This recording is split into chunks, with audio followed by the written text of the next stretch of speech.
Well, we end tonight in a delightful way with a roundup of today's hot-button political issues, and there's nobody better than this to do this, our guest author of Everyone's Crazy Except You and Me, and I'm Not So Sure About You. Love that title. He simply goes by the name Lionel. He is a legal analyst, former prosecutor, and talk radio host. Hey, it's good to see you. A pleasure. As I love to call you, you call yourself this, Lotus. Yes, Lionel of the United States. I just think that's great. We're going to talk about a couple of things. First of all, you say the demise of the two-party system, and then we'll move on to the Supreme Court. So let's get to talking about the two-party system. You say it's a myth that no longer exists. Why? The demise of the significance of the two parties. If you looked right now, if we could be instrument rated, and you looked down and said, let me see if you can tell who the president is, a Democrat or a Republican. Let me tell you what we're doing. We're in war. There's no transparency. There's NSA surveillance. You'd say, wow, that's a Republican, or Bush has a third term. No, that's a Democrat. So whereas theoretically there are differences, and I think a lot of voters like to think there are differences, actually, in terms of the way it's practically, it's borne out, not necessarily so. And that's a result of what, Lionel? A merging, I like to call it the infection of Wall Street.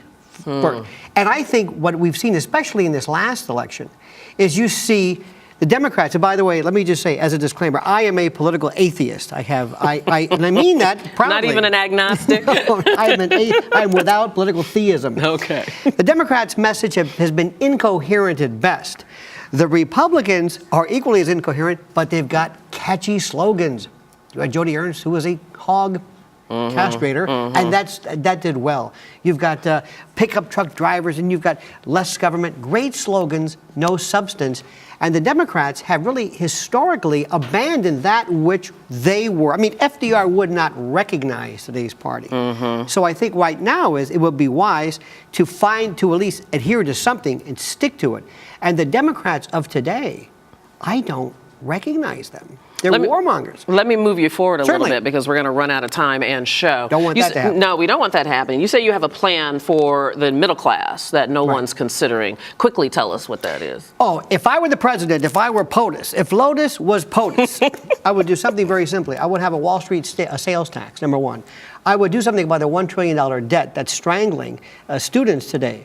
We mentioned this last time, I'd work on the Hill-Burton Act to try to fortify hospital beds. I would be FDR on steroids, even though I'm not necessarily an FDR acolyte or a Democrat, but I would do something drastic, and you would know I was in charge. Okay, all right, so let's move on to the Supreme Court.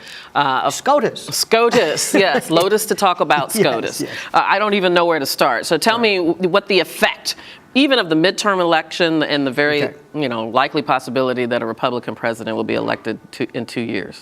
Good news. It does not matter who these individuals are historically. Let me just give you kind of a look at who's who.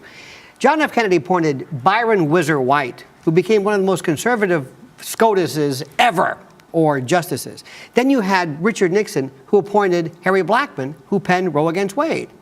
You had then Eisenhower, who said two of the worst choices he's ever had were William Brennan and Earl Warren. So when a Supreme Court justice takes that robe and says, let me get this straight, I'm in here for life, yes. Well, let's see what I can do. So don't be necessarily surprised. You can't count on consistency. Exactly correct. Exactly. Yeah. So they're going to actually stonewall, unfortunately. And let me throw this out. What about this possibility? Let's assume a Democrat is elected, and let's assume that President Obama becomes a Supreme Court justice, just like William Howard Taft did in 1921.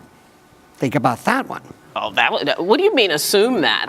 That's not even remotely possible. Well, it'd be interesting, the confirmation hearing, but he's often toyed about, think about this. So what's going to happen is you're going to see somebody who is going to basically come from out of nowhere, who hasn't written much, he's not going to be borked, as we say, who's going to talk about flowery platitudes about calling them balls and strikes, and try to slip through. And then once they take the position, they will surprise us. Like I don't know. I think you're tilting at windmills there. But it's an interesting thought. I'm quixotic. A bit. Yes. Lionel, Lotus, it's as always a pleasure. Thank you. Thank you. It's good to see you. And that's going to do it for us today. Thank you so much for joining us. We'll see you tomorrow for another edition of Arise America. I'm Debbie Turner Bell. Bye-bye.